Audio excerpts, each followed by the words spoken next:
Want to open up the court like Novak Djokovic or Serena Williams?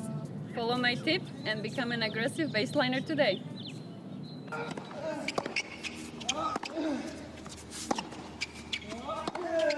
Got it. He's got it. Yeah.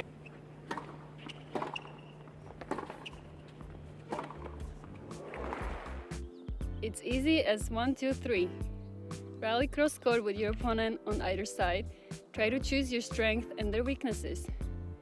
Make sure your balls are deep and wide. Once your opponent's ball is shorter than usual, pull the trigger by going for the winner down the line.